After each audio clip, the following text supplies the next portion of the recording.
In the history of nations, the greatest crimes are not always loud. Some are committed without swords, without armies, without bloodshed in the streets.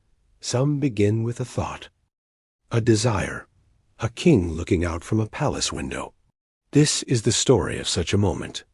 It is the story of a vineyard, a story of power and weakness, of law and corruption, of a man whose name would have been forgotten had heaven not recorded it forever. His name was Naboth. He was not a prophet. He was not a priest. He was not a warrior or a judge. He was simply faithful. And for that faithfulness, he would die. Ahab, son of Omri, ruled over the northern kingdom of Israel in a time of profound spiritual decay.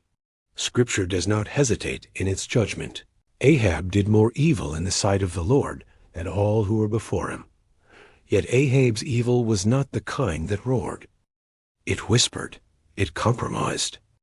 It allowed others to act while he remained silent. His reign was politically strong, economically stable, and morally hollow. And at the center of that hollowness stood his wife, Jezebel, daughter of Ethbaal, king of the Sidonians. Jezebel was raised in a world where gods were appeased with blood, power was seized, and mercy was weakness. To her, Israel's God was an inconvenience, a restriction, a threat to absolute authority. Altars to Baal rose. Prophets of the Lord were hunted. Truth became dangerous. Still, ordinary men tilled fields. Families passed down land. Life continued. Until it didn't. In Israel, land was not merely property. It was inheritance. It was covenant. It was identity. The law of Moses declared that the land belonged to the Lord himself.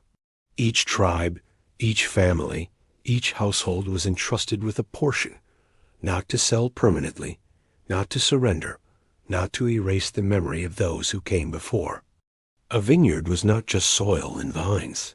It was a testimony carved into the earth. Naboth's vineyard stood in Jezreel, near the palace of King Ahab.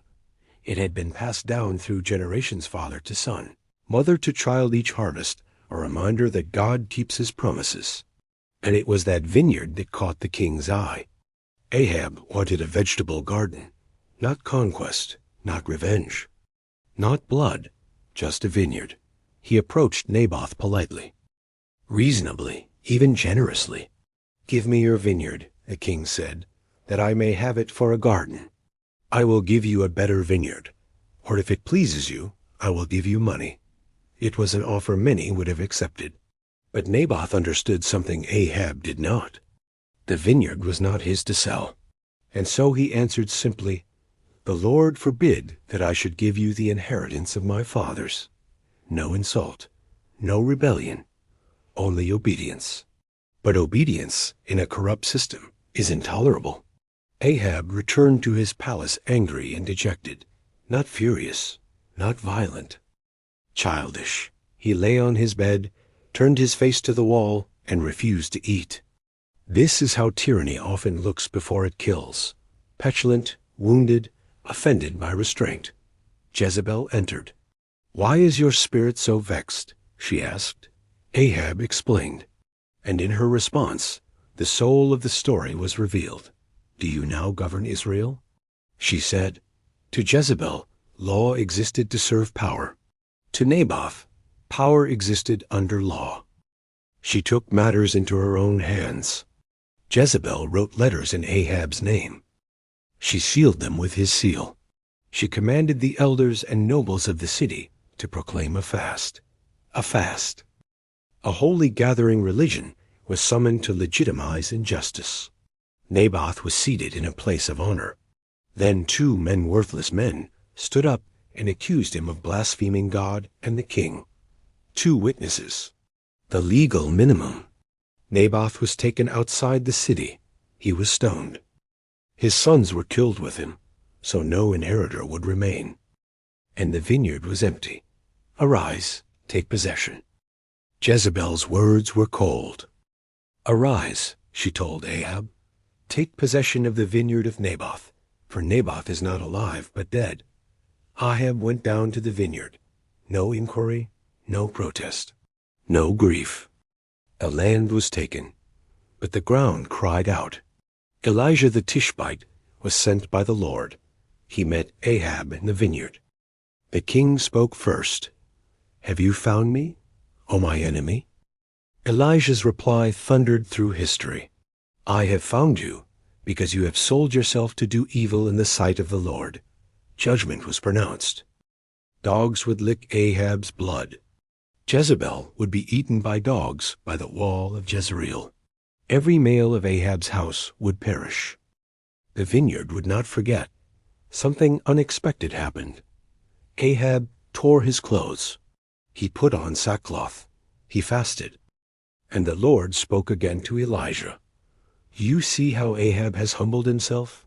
Because he has humbled himself, I will not bring the disaster in his days."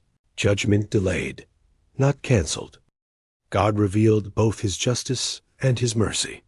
Years later, the word of the Lord came to pass. Ahab died. Dogs licked his blood. Jezebel, proud to the end, was thrown from a window. Her body struck the ground. Dogs devoured her flesh. The vineyard was avenged. Naboth never spoke again in Scripture. No psalm bears his name. No prophecy is attributed to him. Yet his story stands as a warning to kings and a comfort to the faithful. He lost his vineyard, but he kept his soul. Empires rise and fall. Palaces crumble. But the God who sees remembers every injustice and every Naboth. This is not merely a story about ancient Israel.